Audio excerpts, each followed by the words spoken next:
Next question వచ్చేసి దమనం చేయబడిన అచేతనంలోని భావాలను వెలికి తీయడానికి సిగ్మండ్ ఫ్రాయిడ్ చే చెప్పబడని టెక్నిక్ ఏది అనేసి ఇచ్చారు.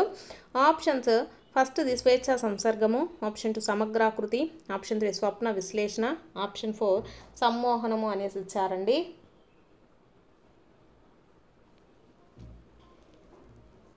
సో ఇక్కడ చూసుకున్నట్లయితే మనకు కరెక్ట్ ఆన్సర్ వచ్చేసి ఆప్షన్ 2 అండి. సమగ్రాకృతి అనేది మనకు సిగ్మండ్ ఫ్రాయిడ్ చేత చెప్పబడలేదు. ఇది వచ్చేసి మనకు గెస్టాల్ట్ వాదం అండి. అంటే వర్ధమాన్, కోహెలర్, కోఫ్కా వీళ్ళు అందరూ ప్రతిపాదించినటువంటి అంశం అనమాట. సో సిగ్మండ్ ఫ్రాయిడ్ చెప్పినటువంటి ఏంటి అంటే స్వేచ్ఛా సంసర్గము, స్వప్న విశ్లేషణ, సమ్మోహనము. నెక్స్ట్ బిట్ చూద్దాము. వ్యక్తి వికాసంపై అనువంశికత ప్రభావాన్ని సమర్థించే అధ్యయనం ఏది? ఆప్షన్ ఫస్ట్ వచ్చేసి పియర్సన్ డార్విన్ కుటుంబం, option 2 Freeman Mildred Ruth, option 3 Skodak పెంపుడు శిశువులు, ఆప్షన్ 4 గోర్డన్ జిప్సీ పిల్లలు అనేసి ఇచ్చారండి. సో కరెక్ట్ ఆన్సర్ వచ్చేసి ఆప్షన్ 1 అండి. పియర్సన్ డార్విన్ కుటుంబం వ్యక్తి వికాసం పైన అనువంశికత ప్రభావం అండి. అనువంశికత ప్రభావాన్ని సమర్థించేటటువంటి అధ్యయనం ఏది అంటే పియర్సన్ డార్విన్ కుటుంబం. నెక్స్ట్ బిట్ చూద్దాము. పిల్లలు వారి స్నేహితులతో జరిపే మొదటి సాంఘిక కృత్యంగా చెప్పబడే క్రీడా రకం ఏది? ఆప్షన్స్ ఫస్ట్ వచ్చేసి ఏకాంతర క్రీడ, ఆప్షన్ 2 సమాంతర క్రీడ, ఆప్షన్ 3 సహకార క్రీడ, ఆప్షన్ 4 దౌర్జన్య క్రీడ అనేసి ఇచ్చారండి.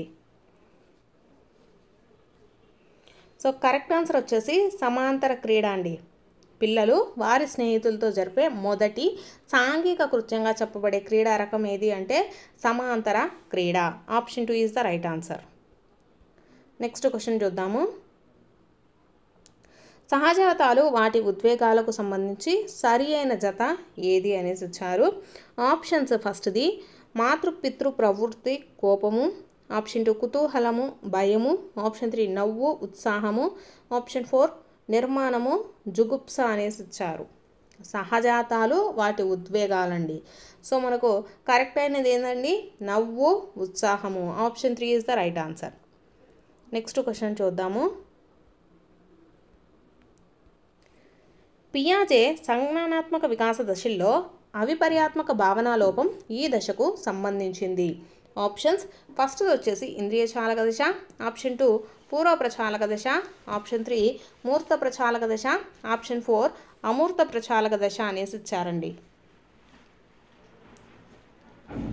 సో కరెక్ట్ ఆన్సర్ వచ్చేసి మనకు అవిపర్యాత్మక లోప భావనము అలాగే విపర్యాత్మక భావన లోపము ఇవన్నీ కూడా మనకు పూర్వ ప్రచాలక దశలో ఉంటాయండి.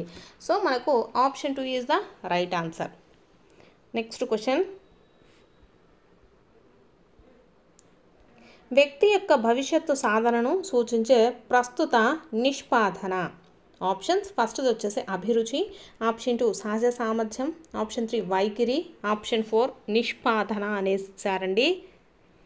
సో కరెక్ట్ ఆన్సర్ వచ్చేసి సహజ సామర్థ్యం అండి. వ్యక్తి యొక్క భవిష్యత్తు సాధనను సూచించేటటువంటి ప్రస్తుత నిష్పాదన ఏది అంటే అతని యొక్క సహజ సామర్థ్యాలను బట్టి మనం భవిష్యత్తు ఏం చేయగలుగుతాడు అనేటటువంటి దాన్ని మనము ఒక అంచనా అయితే వేయచ్చు అనమాట. So option 2 is the right answer. Next bit చూద్దాము. శిక్షలు తప్పించుకోవడానికి విధేయత దశ కింది కోల్బర్గ్ నైతిక వికాస స్థాయికి చెందును. ఆప్షన్స్ ఫస్ట్ వచ్చేసి పూర్వ నైతిక లేదా పూర్వ సాంప్రదాయ స్థాయి, ఆప్షన్ 2 సాంప్రదాయ స్థాయి నైతిక స్థాయి, ఆప్షన్ 3 స్వీయ ఆమోద నైతిక లేదా ఉత్తర సాంప్రదాయ స్థాయి, ఆప్షన్ 4 సహజ నైతిక స్థాయి అనేసి ఇచ్చారండి. సో మనకు శిక్షలు తప్పించుకోవటము అలాగే విధేయత అనేది ఏ వికాస స్థాయి అండి? ఆప్షన్ 1 అండి, పూర్వ నైతిక లేదా పూర్వ సాంప్రదాయ స్థాయి. నెక్స్ట్ బిట్ చూద్దాము. పిల్లవానికి వ్యాసరచన పోటీల్లో పాల్గొనాలని ఉన్నప్పటికీ సరిగ్గా రాయలేనని బహుమతి రాదని భయపడి పాల్గొనకపోవడంలో ఉండేటటువంటి రక్షణ తంత్రం ఏది అనేసి ఇచ్చారు. ఆప్షన్ ఫస్ట్ వచ్చేసి ప్రతిగమనము, ఆప్షన్ 2 తదాత్మీకరణము, ఆప్షన్ 3 ప్రక్షేపణము, ఆప్షన్ 4 ఉపసంహరణ అనేసి ఇచ్చారండి. మనకు రాదేమో అని భయపడి లేదా మనం చెయ్యలేమో అని చేయలేకపోతే దాన్ని ఏమంటామండి? ఉపసంహరణ అంటాము. సో ఆ రక్షక తంత్రం ఏది? ఉపసంహరణ. So option 4 is the right answer. Next bit చూద్దాము. ప్రమీలకు ప్రభుత్వ రెసిడెన్షియల్ కళాశాలలో సీటు వచ్చింది.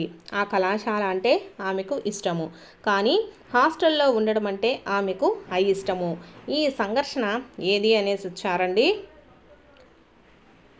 సో ఇక్కడ ఫస్ట్ది ఆమెకు కళాశాల అంటే ఇష్టం, కానీ హాస్టల్లో ఉండటం అంటే ఇష్టం లేదు. అంటే ఒకటి ఇష్టము, ఒకటి అయిష్టము. సో వీటికి మనం ఏమని చెప్తామండి? ఉపగమ పరిహార. Option 2 is the right answer. Next పెట్టి చూద్దాము. క్రింది వాణిలో గౌణ అవసరం ఏది అనేసి ఇచ్చారు. ఆప్షన్స్ ఫస్ట్ది ఆహారము, ఆప్షన్ 2 గుర్తింపు, ఆప్షన్ 3 నిద్ర, ఆప్షన్ 4 నీరు అనేసి ఇచ్చారు. సో కరెక్ట్ ఆన్సర్ వచ్చేసి క్రింది వాణిలో గౌణ అవసరం వచ్చేసి మనకు గుర్తింపు అండి. గుర్తింపు గౌణ అవసరం కింద వస్తుంది. ఆహారము, నిద్ర, నీరు ఇవన్నీ కూడా మనకు ప్రాథమిక అవసరాల కింద వస్తాయి. నెక్స్ట్ క్వశ్చన్ అయితే చూద్దాము.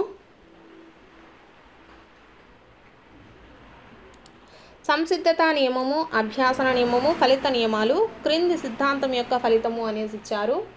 ఆప్షన్స్ ఫస్ట్ది అంతర్దృష్టి అభ్యాసన సిద్ధాంతం, ఆప్షన్ 2 యత్నదోష అభ్యాసన సిద్ధాంతం, ఆప్షన్ 3 శాస్త్రీయ నిబంధన సిద్ధాంతం, ఆప్షన్ 4 కార్యసాధక నిబంధన సిద్ధాంతం అనేసి ఇచ్చారండి.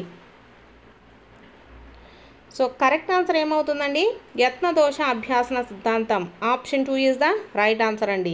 ఈ సంసిద్ధత నియమము, అలాగే అభ్యాసన నియమము, ఫలిత నియమాలు ఇవన్నీ కూడా మనకు దేని కిందకు వస్తాయి? యత్నదోష అభ్యాసన సిద్ధాంతం కిందకి వస్తాయి. నెక్స్ట్ది ఇతరుల నుండి ఏమీ ఆశించకుండా స్వీయ ప్రమాణాలను పొందడానికి ఉద్దేశింపబడ్డ పునర్భరణ రకం ఏది అనేసి ఇచ్చారు. ఆప్షన్స్ ఫస్ట్ది ప్రత్యక్ష పునర్భరణము, ఆప్షన్ 2 పరోక్ష పునర్భరణము, ఆప్షన్ 3 స్వీయ పునర్భరణము, ఆప్షన్ 4 రుణాత్మక పునర్భరణము అనేసి ఇచ్చారండి. సో ఇక్కడ మనకు క్వశ్చన్ చూసుకున్నట్లయితే ఏమీ ఆశించకుండా స్వీయ ప్రమాణాలను పొందడానికి ఉద్దేశించబడిన పునర్భరణ రకం ఏదండి? స్వీయ పునర్భరణము. Option 3 is the right answer. So ఇవి మనకు సైకాలజీకి సంబంధించినటువంటి ప్రాక్టీస్ బిట్స్ అండి. మీకు కనుక వీడియో నచ్చితే తప్పకుండా లైక్ చేయండి, సబ్స్క్రైబ్ కూడా చేసుకోండి.